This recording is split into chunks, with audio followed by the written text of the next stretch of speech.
Pokémon Go, c'est une application mobile qui fait fureur et c'est aussi une grosse machine à sous pour ses créateurs. À l'origine de tout ça, il y a Niantic Labs, une start-up californienne spécialisée dans les jeux en réalité augmentée. Son modèle économique repose sur le data mining, c'est-à-dire l'exploitation d'immenses bases de données à des fins souvent marketing. Et ça tombe bien, Pokémon Go compte déjà 11 millions d'utilisateurs dans le monde, cela équivaut à 1/6 de la population française. Alors comment fait cette société pour accéder à toutes ces données ? D'abord, elle va demander à ses joueurs d'accepter sa politique de confidentialité. Mais le problème, c'est que personne ne la lit vraiment parce qu'elle figure sur un document séparé. En plus, c'est illégal. Mais le joueur, s'il savait, il s'inquiéterait. Niantic collecte l'adresse email, l'adresse IP, la localisation, le nom du joueur, etc., etc. Et en plus, elle va installer des cookies sur le disque dur de l'utilisateur et des pixels invisibles.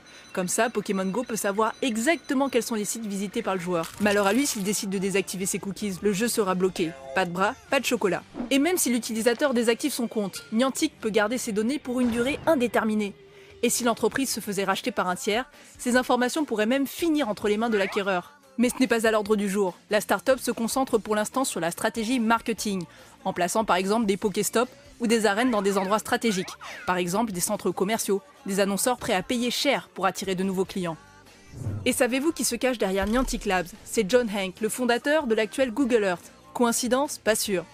Parmi ses principaux actionnaires, il y a le conglomérat Alphabet, ex-Google et Nintendo. Certains analystes estiment la valeur de la start-up à 3 milliards de dollars. Alors les seuls à pouvoir crier Pokémon Stop, ce sont les pays, représentés par les autorités de la concurrence, de la consommation, de la répression des fraudes. Mais pour l'instant, leurs mises en garde ne sont pas entendues, et Pikachu court toujours les rues.